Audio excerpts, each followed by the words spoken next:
To aspire to such virtue and self-restraint would, in a sense, be difficult. But in another sense, it should be easy. Difficult because it would be demanding and ideal. And easy because it's the right thing to do. And the rewards are immediate and self-evident. A president who slights the Constitution is like a rider who hates his horse. He will be thrown.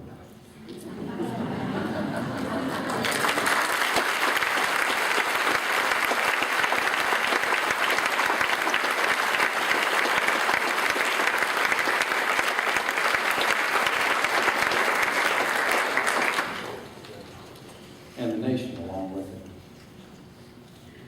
The president solemnly swears to preserve, protect, and defend the Constitution. He does not solemnly swear to ignore, overlook, supplement, or reinterpret it.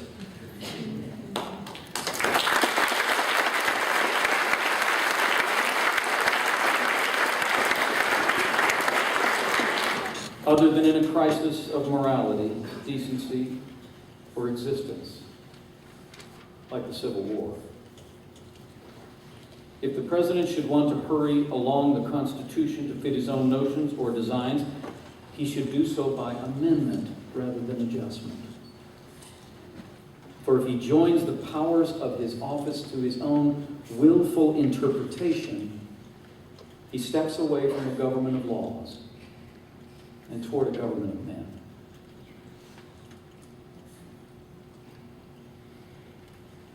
Is the Constitution a fluctuating and inconstant document?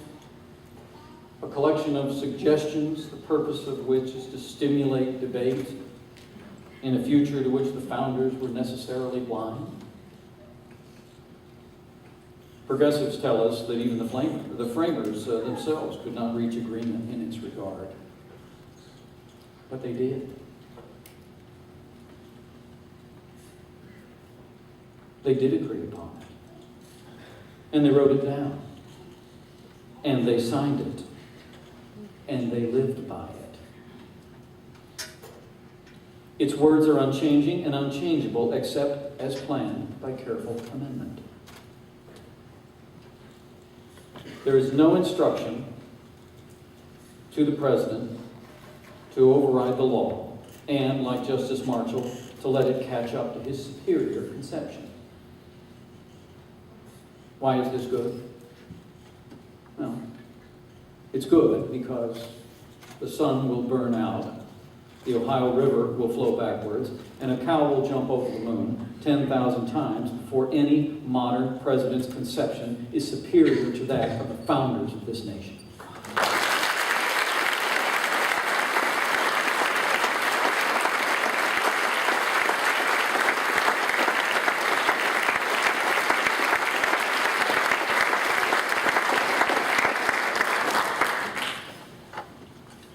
Such a great surprise that a good part of the political strife of our times is because one president after another, rather than keeping faith to it, argues with the document he is supposed to live by.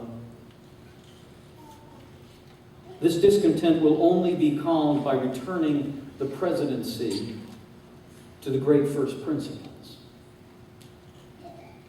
The president should regard the Constitution and the Declaration like an obsessed lover. They should be on his mind all the time. The prism through which the light of all questions of governance passes. Though we have, sometimes gradually, sometimes radically, moved away from this, we can move back to it. And who better than the president to restore this wholesome devotion? And as the president returns to the consistent application of the principles of the Constitution, he will also, by doing so, ensure fiscal responsibility and prosperity. Who is better suited with his executive and veto powers to carry over the duty of self-restraint to the idea of fiscal solvency than the President of the United States? When the president restrains government spending, leaving room for the American people to enjoy the fruits of their labor, growth is inevitable.